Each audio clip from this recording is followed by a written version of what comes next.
I feel as close as I ever have been to our ecosystem, but I feel close to it in a different way.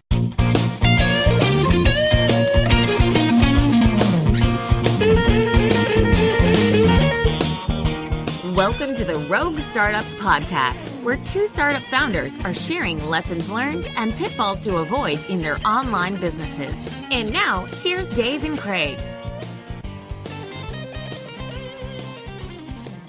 All right, welcome to episode 135 of Rogue Startups. And today we have our special mystery guest who is no longer a mystery, Mr. Rob Walling. Rob, how the heck are you?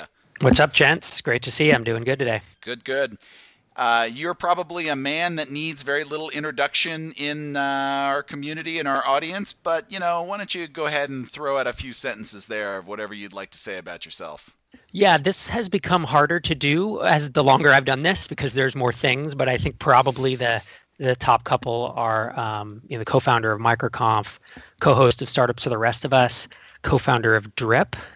Those seem like the big ones. And author of Start Small, Stay Small. Oh, husband of Sherry Walling as well, as she is motioning to me right now. Which is becoming a more important one all the time, right? That's pretty much good. That's going to be my lead in my bio here in the next year or two. I think so, yeah. And you saved the most important one for last. That's the point you want to emphasize, right?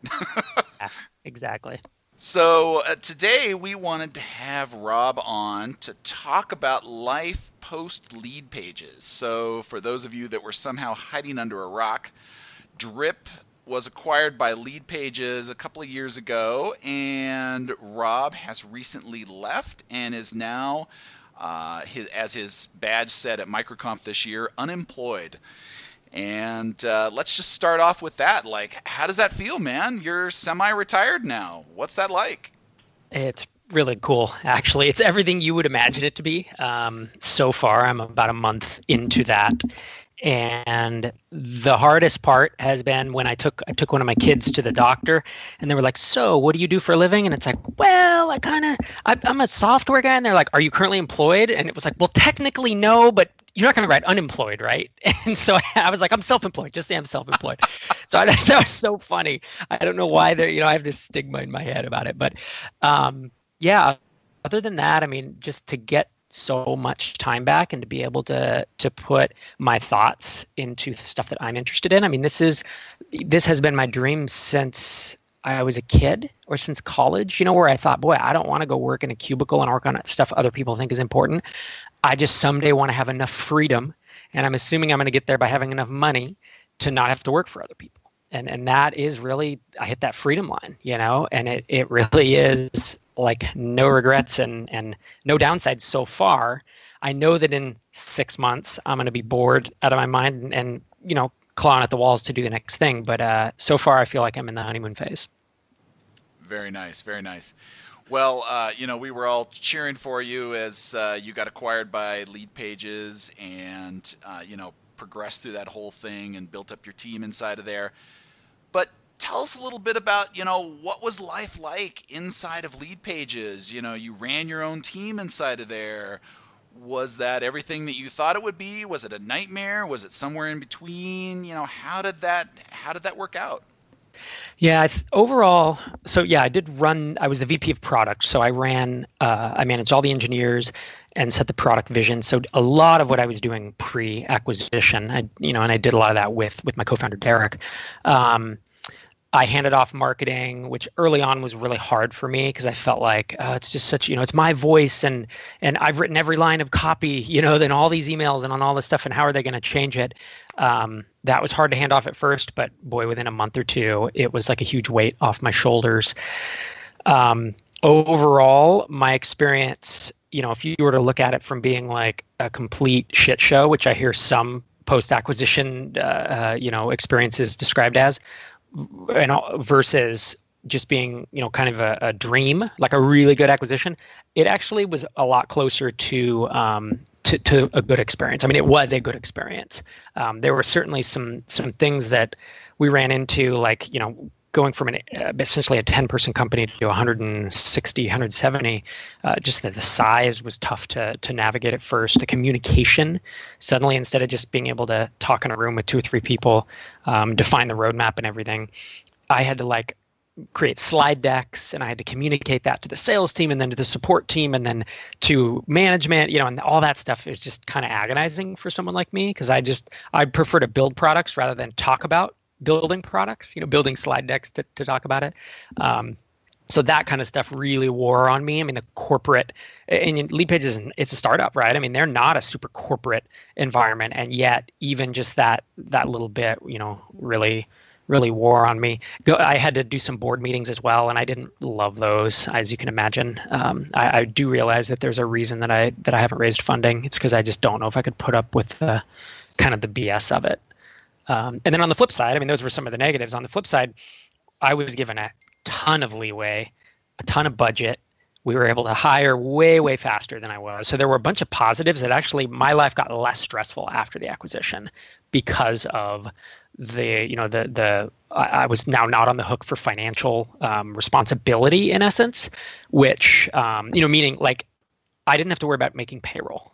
And I didn't have to make these hard like AWS decisions, like, do I shut down these servers on the weekend because there's a lower amount of traffic so I can save $500? I mean, it was, all that went away. So it was, certainly there were pluses and minuses, but overall for me, the experience, like I have no regrets, and there was nothing, there's never been a day that's gone by that I thought to myself, man, I really wished I hadn't sold the company. Interesting. That's good. That's good. Yeah, that's great. That's great. So what do you attribute the overall kind of positive experience of the acquisition and working at Leadpages to? I mean, you obviously did a lot of things right going into it. What do you think some of those biggest things were to set yourself up for success? So setting myself up for success post-acquisition? Yeah. Is that what you were thinking? Well, I mean, there were a couple things. One is, it helped that the company was small enough that I was essentially negotiating with the person who I would be reporting to, right? That was the CEO, Clay Collins. So I had kind of the luxury that you don't have if you're acquired by Dell, or Google, where you're like dealing with their their corporate development guys who've done hundreds of acquisitions. You're going to do one, and then you're now handed off to some manager somewhere who doesn't know all the nuance of all the conversation you had, right? And so if it's not in writing, boy, they're not living up to anything. Whereas I mean, we were approached by several companies to buy us, right? So I had the choice. I should say we, Derek and myself, my co-founder, had the choice to kind of figure out who we wanted to talk to. And the fact that we had a player like Leadpages, where I knew Clay was going to be a pretty straight shooter, and I believed that what he was telling me was actually going to happen. So I think that was that set me up for success, because the words that came out of his mouth, I believed them, And he was saying like, look, we don't want to ruin the company. Like, you guys ship software fast. Drip is a good product. You're a small team. You're getting a lot done. Why would I bring it in and just dismantle that? That's how acquisitions break companies often. But what about looking at it more like the Facebook Instagram model, where Facebook acquired Instagram, but they didn't go in and change a bunch of stuff. It's really kind of still autonomous, right? But there's some integrations. That's what Clay kept coming back to as a metaphor of like, let's make you the Instagram, and we're going to acquire you, but just give you the resources you need and not clog things up. So again, that's the second thing, is I kind of had that luxury to be able to ride that. When he said it, I was like, yes, that's a great idea, but if he hadn't proposed that, can you imagine proposing that as an acquiree? Hey, I want you guys to leave us alone and give us a bunch of money. It's like, you're nuts. Right. So yeah, that would be tough to swallow. Yeah. So I think those were two good things. I think another thing is, I've worked in corporate environments before. And again, not that Leadpages is that corporate, but when you have 160 people, you have HR handbooks, and you have culture documents and missions and values and all that stuff. If you had never done that before and you were suddenly dropped in that world, it can seem insane and really, I don't know, just not appealing. I didn't love it, but at least I was familiar. I knew that at that scale, that's what would be there. And so when we got dropped in, it was still a weird culture shift for me, but I didn't kind of freak out, right? As I can imagine, like Derek, my co-founder, I don't think he'd ever really worked in a certainly not a company that size, and didn't have, had never been in the cubicle life. Even I keep referencing cubicles. It's an open office space, but you get the idea. Just being in a space with 150 people and trying to do stuff is a very different life than a 10-person startup. Yeah. Oh, hugely so. And that's not even as bad as like the traditional Fortune 500 model where it's battleship grade cubicles and, corporate meetings where you have to rent a space for 400 people so that everybody can be in the same room at the same time, and really bizarre stuff like that. Yeah. That would be a really tough transition. And I've heard people talk about that, like Paul Graham, when they were acquired by Yahoo in the late 90s, he said it was just agonizing during his earnout. And I have a couple friends who I talked to who have been, if I said the name of their company, you'd recognize them, but they were acquired, and talked to them, and they talked about how hard it was. One guy referred to it as going to jail. He basically said, look, I know you have to stick around for a little while to make all, to get all your money. Consider it jail time. Would you go to jail for this amount of time? And I was like, boy, that's certainly a bleak outlook. I mean, it's a great worst case, but I was really hoping it would not be that bad. And it wasn't, right? It wasn't for me, but his experience was that it was pretty catastrophic. So what was the kind of worst part or the biggest challenge personally, like either in selling the business or kind of in that time after you sold the business until whatever, a month ago, until you left? Yeah. I mean, the worst part about selling the business was the stress for me. There were moments when I said a sentence to Sherry, my wife, at one point, and I said, I could say the wrong sentence and lose $1 million.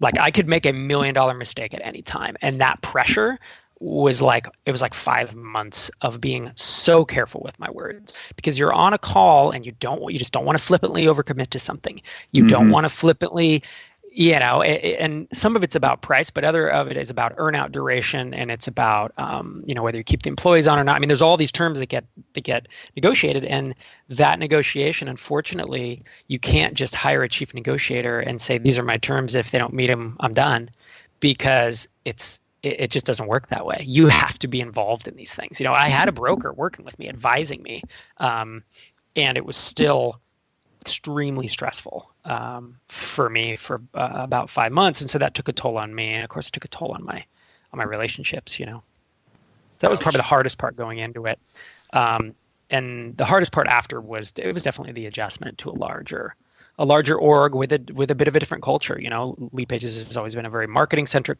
culture. We're more of a product centric culture.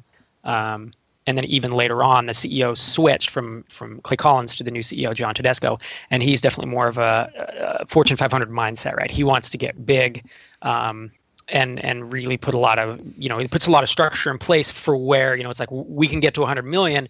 I'm going to put that structure in place now. That John and I get along great, and I, still like him and hang out with him and such, but the added structure was pretty stifling to me. And I think that started to conflict with what I wanted to do on a day-to-day basis, Do you think there's things talking about culture? Because I think a lot of us have like the future in mind when we're working today. Like we say, okay, in a couple of years, I hope my business will be like this or this or this.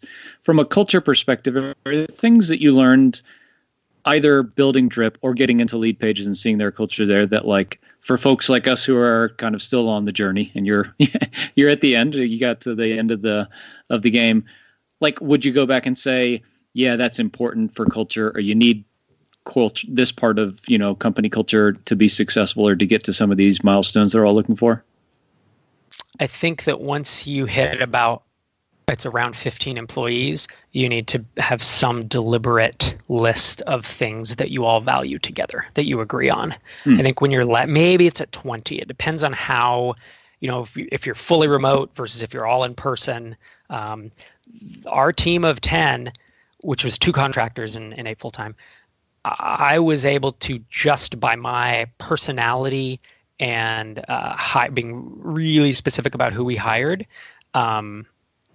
Derek and I were able to just craft the culture without ever having to write anything down, right? Like whatever it is, like your values and such. But I think that I'm pretty sure that will break down. I know it breaks down eventually. and I'm from what I'm hearing from like Peldy at Balsamic, a couple of the friends I've talked to, it's in that 15 to 20 person range. And so that's what I'd say. As weird as it feels and as cheesy as it feels as bootstrappers when you're 3 people, to have anything written down like that, it has to happen eventually if you're going to grow to that point.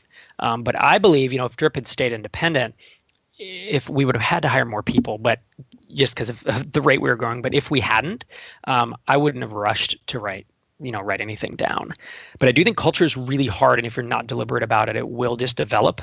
And hiring is a big part of that, right? About being very picky about who you hire. If you want to see a good list, there's a bunch of values things all around, but Balsamic has a good one. It's called the Balsamic Mantras, and there's 6 of them. And I respect Peldy's approach to this stuff a lot. He's pretty deliberate and he's really thoughtful about it. And that's one of the least corporate approaches to it that I've seen. Yeah, he actually had something. It was before they had formed the official mantras. He presented it at MicroConf. It was sort of like, here are the things that we value. And I don't know if it was a list of 6 at the time or not, but it was kind of that same thing. And he was still sort of formulating in his mind what that looked like. But even then, he was still pretty intentional about that culture thing. And I think the rest of us all sort of looked at that going, we could sort of figure that out with culture because we're just not that big yet. But that's very, very different when you get to a certain size. Yeah. Yep. And you got to be, like I said, I think being deliberate about it and thinking it through is the first step. And the other step is to be super picky about who you hire, because within, when we got there, Leadpages was 150, 160, and there were just a couple people who weren't good culture fits, or they were just a little bit toxic, the people you've worked with them, and it didn't take very many out of all those to kind of derail entire units of the business, because they just kind of impacted everybody else. So it was pretty noticeable from the outside coming in of like, oh boy, okay, so this individual or that this handful of people, again, it was a very small number, but there had been some mishires, and those were cleaned out pretty quickly. I think within 6 months of us getting acquired, all the people who I identified really early on were let go or laid off or whatever, and I think that certainly helped them kind of clean things up. So now that you've got this big windfall, I heard that you went onto eBay and purchased a DeLorean, and you're currently installing the flux capacitor for it. So when you go back to go visit yourself in 2015, what would be the piece of advice that you want to give yourself about selling your business into a larger company that you sort of missed this time around? And I expect you to come by with a DeLorean after you're done. I've got a few things I need to fix as well. Yeah, I can imagine that. If I can get that thing running, man, I've heard these DeLoreans are like a fiasco to get started. I actually looked at them on eBay just for kicks. It's funny you mentioned that, but I was just like, hey, I'm on eBay. I'm looking at crazy stuff, and people are like, these are so hard to keep running. It's all custom parts.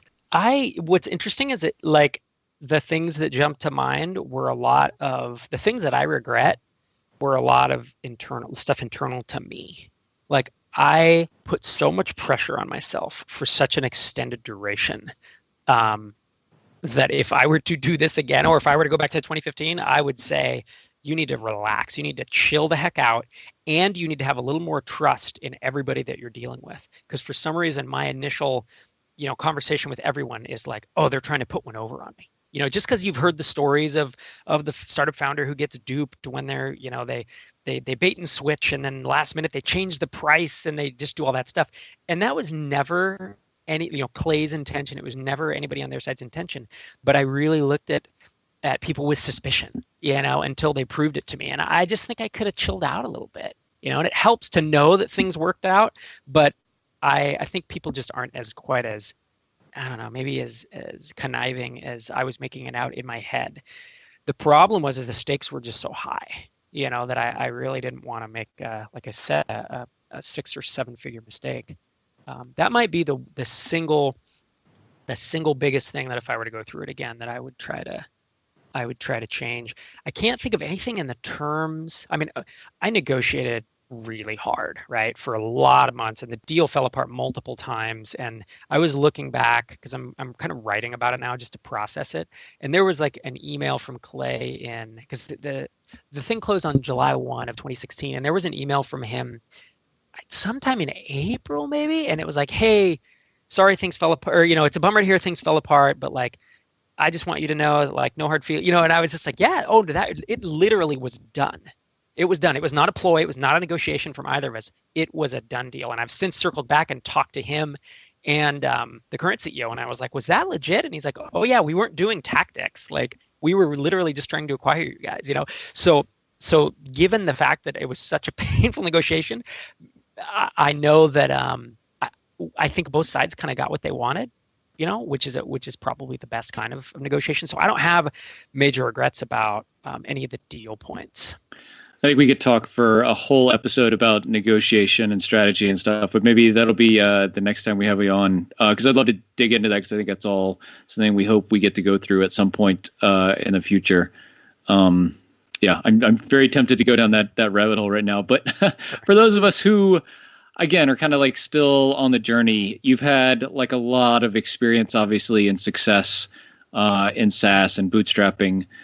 But kind of a little bit from the outside now, and from where you've kind of come, where do you see SaaS going in the next few years? And I guess particularly for those of us who are either bootstrapped or fund-strapped or whatever you call it, just taking a little bit of money. Yeah, I mean, the trends that I'm seeing, one big one is just the competition, like the fact that Wall Street and really everyone in the world now, in the tech and the finance world, is aware of the value of recurring revenue. And as these SaaS apps like HubSpot and I'm trying to think, Dropbox and Box and those guys, as the subscription services have gone public, there's a lot of popularity. And so that is leading to a ton of competition in any horizontal niche right now. If you're not picking like a vertical market, it is brutal to get started. I cannot imagine just launching a horizontal SaaS today compared even to 5 years ago. You just need some competitive advantage, whether it's buckets of money, or you need, an existing audience, or you need a really good network in that space. Or you need, all of that stuff, basically. So that's one trend I see, is it's just getting more competitive. And so I think niching down has always been a good way to do it. I think you may even have to go even tighter than in the old days, than 4 or 5 years ago. And the second trend I'm seeing, and it's something you just mentioned, but it's this term fund strapping. And that term was coined by Colin he's the CEO of Customer.io. And the idea there is that you raise a single round, typically a single angel round of between, let's say, 250 and 500K, with the plans that you're never going to raise an institutional round, right? You're never going to raise money from institutional investors like venture capitalists, because as soon as you do that, it's a point of no return, right? Because they expect a big return and they expect subsequent rounds. Typically, you raise every 18 months, expect you to scale up your headcount. You lose. That's where you get the boards and you get people getting fired from their own company as CEO, and you do lose some control and you feel more pressure. But this fund strapping round, if you take it from a handful of angels or whatever, it's a very different vibe, and it's more akin to starting a let's say a dry cleaner or a car wash or a restaurant. That's how those tend to start. Is they raise one round and they expect to get to profitability. So that trend I have seen becoming more and more common. Just doing that, and people doing more and more of it in the past couple of years. And I think a big reason for that is because A, they want to get there faster, but B, because of my first point, which was there's just so much more competition. It's harder to do now. Yeah.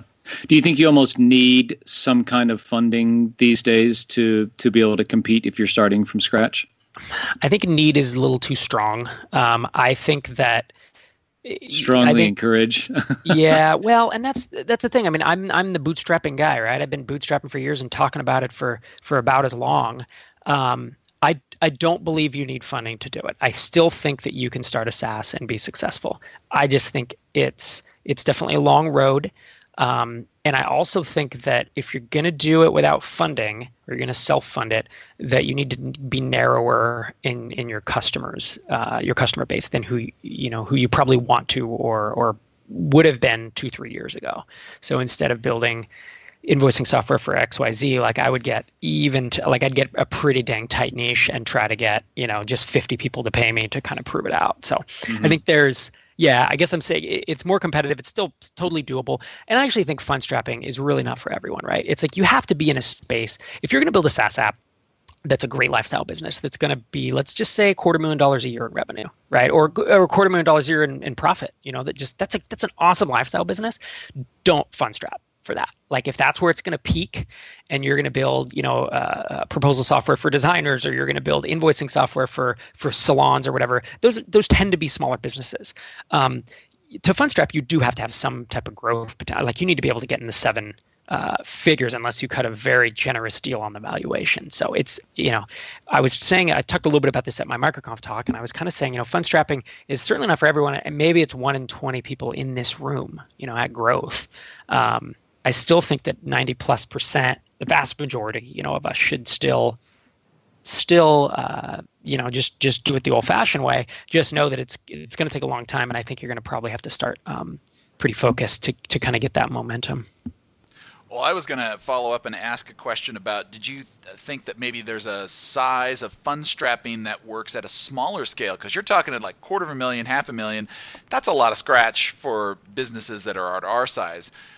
Is there a 50,000 fund strapping that makes sense at certain sizes, or a 30,000 fund strapping, or something smaller? Or do you think that's just not on the table for until you're past a certain size? I haven't seen anyone do that, but it's not to say that it couldn't be some type of creative financing. For a business that's just going to have smaller payback potential, you probably need, let's say it's going to do $250,000 a year in free cash flow, and the founder wants to take 150 or 200 off the table.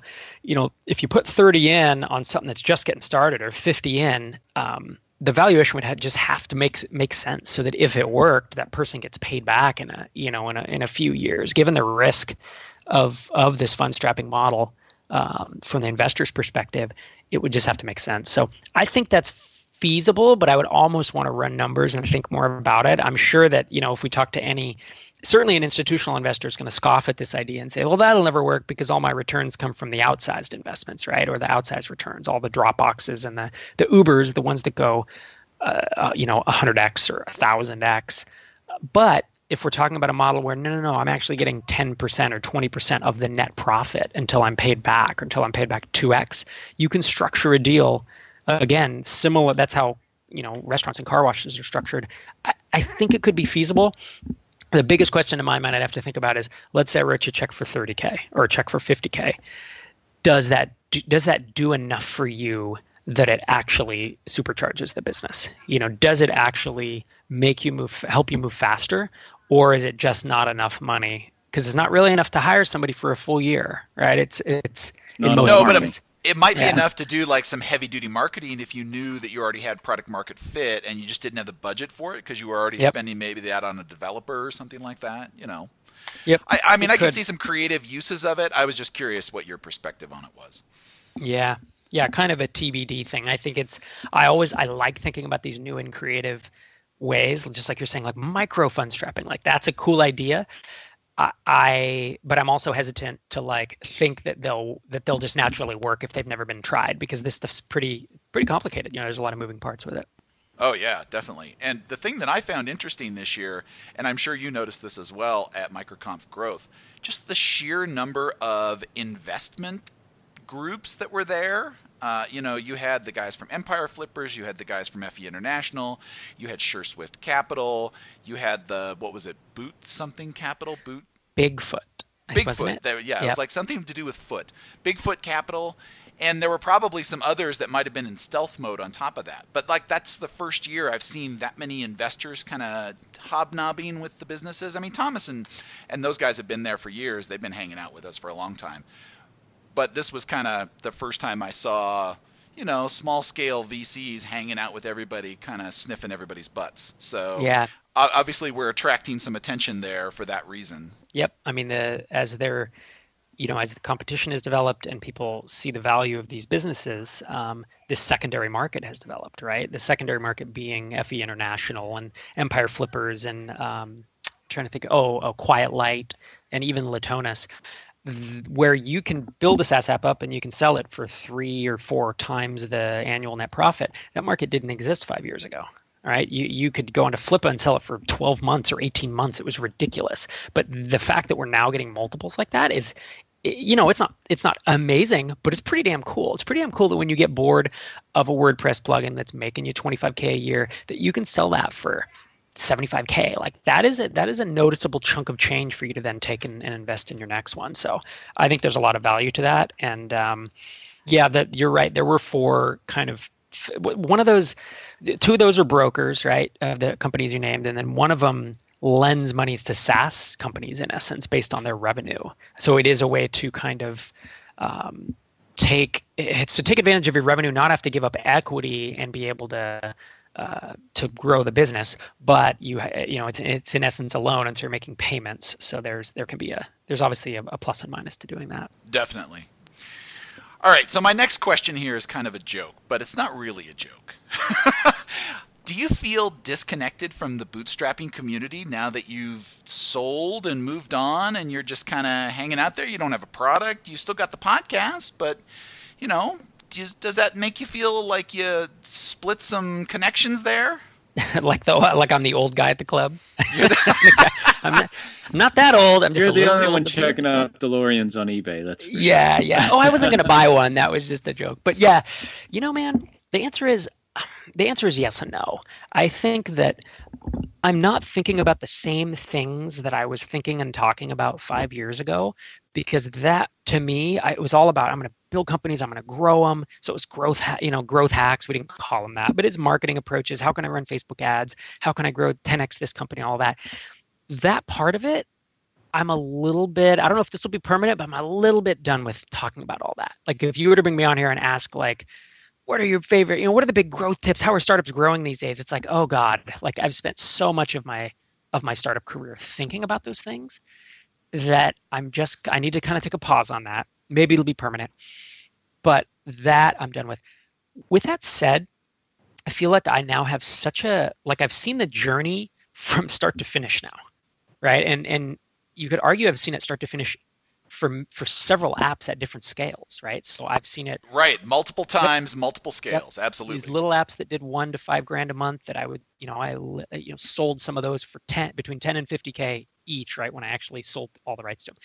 And then, Hittail, which I got up to 30K a month and sold it for a reasonable six-figure sum. It wasn't 105,000. Like it was a substantial amount of money. It was, at the time, it was life-changing in the sense of I could have taken quite a bit of time off. And then, to see Drip take that to the next level, I feel like my perspective is so much clearer than it was 4 or 5 years ago on the entire journey. And I actually have a bunch of stuff rattling around in my head where I'm suddenly have this urge to start blogging again, because I feel like I have strong opinions about things that I just wasn't sure of a few years ago.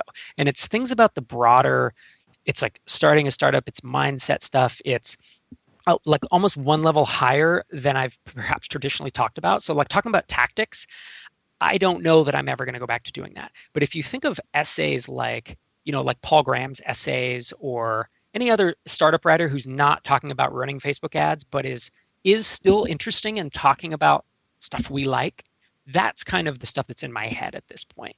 Does that make sense at all? It's like this one level above.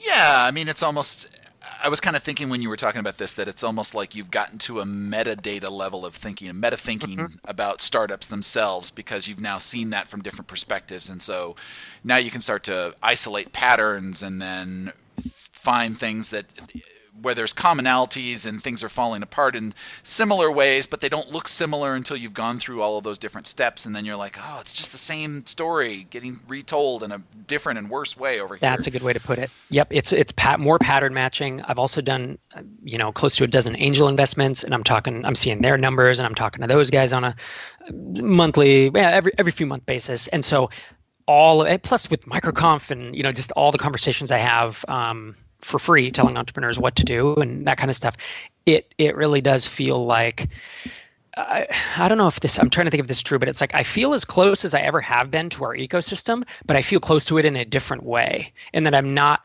sitting in it, but I'm almost like you said, seeing it from a meta level now. And really starting to think in terms of patterns rather than, oh, this is what I'm doing and I'm going to talk about that. It's more like this feels like this is what everyone's doing. When you asked about trends, it's like I'm starting to think in terms of that kind of stuff. in terms of where the whole space is headed, rather than thinking about, oh, what's my next idea? I used to spend so much time thinking about and sketching out startup ideas, and I just don't know that that's going to happen for me again. Yeah. Well, as a quick follow-up to that, do you think that stair-stepping is the same now as it was 5 years ago when you first started talking about that? Yeah, I do. I still think that's the way I would go if I were starting out today. And for those who aren't familiar with it, it's starting with a small, typically a single sale product, small purchase price, and typically a single source of traffic. So a WordPress plugin is a great example of that, or even an Amazon product or an information product. And you just got to get confidence. You need to get confidence that you can write copy and that you can support it, and that you're so confused when you start. You don't know anything. And then once you have one success, it's like, oh, I made 10 grand from this thing. I'm not going to retire on that, but you gain this confidence, you gain experience, and you gain a little bit of money, and then parlay that money up into multiple, and then eventually recurring revenue is kind of the way I sketched it out. I still think I still see it being done, and being done really well. And the interesting thing is with these secondary markets, like I was talking about, see, those didn't really exist when I first started talking about stair stepping. And so I never said, sell one of your early WordPress plugins, or sell an early, whatever it is, info product or Adobe Photoshop add-on. But think about it this way: instead of just building something up to $1,000 a month, like I used to talk about, it's like, what if you can go and sell that for 40 or 50K? That's even more. You kind of bootstrap your own, or you self-fund your own startup off of that now. So that's like one interesting twist that I see some people doing, is starting that first one and then jump into SaaS after that, because they have a bit more money in the bank than they otherwise would have if they were just waiting for the slow bleed of the income. So Rob, now that you've been kind of without work, I'll say, for about a month, and I know Sherry is kind of very conscious of keeping your mental health top notch, what do you think will be the hardest part about this transition into kind of really having all of your own time and being able to decide what you want to do with it? Well, I think the hardest part's going to be deciding what to do with it, because in the past there's always been a necessity, and it's like, well, I need to start something to make money, and I don't have to do that anymore. So how can I possibly tackle something that's really hard and going to be really stressful, which most startups are, if I don't have to do that? You know what I mean? It's like, how can I sign myself up for that? So I need to get in a mental state where if I'm going to do something hard, I need to figure out why, and figure out why I really want to do that, rather than just, I don't want to be impulsive and come up with this idea and then get into it and then get 3 months in and be like, oh my God, this is really hard. I forgot how hard this is. Boy, I don't need this, and just shut it down. Right? That would be like the worst thing to do. So I think just being deliberate about deciding what I'm going to do next, which is I've said this, it's likely not another startup. I'm not super wild about just starting something from scratch. Again, done it a lot of times, and I feel kind of like I've learned what I could from those experiences, and I'm looking for another, I think a different experience, and just got to figure out what that will be. Hey, I hear Bill and Melinda Gates have an opening on their World Malaria Board. You could always apply for that. Sweet. Yeah, I'm on a couple boards. I might as well sign up for that. No, I think what you said, rings true. I tell my wife that I'll never be retired. We might sell one day and have enough money to not have to work for a period of time. But yeah, a month, I think I commend you for going a month without getting your hands into something, because I know I go nuts if we have like an afternoon free at home, and I'm like, I'll just creep up to the office and knock out some email or whatever. And just can't imagine, quote, not working. Because for a lot of us, it has a lot to do with our identity and our kind of sense of purpose.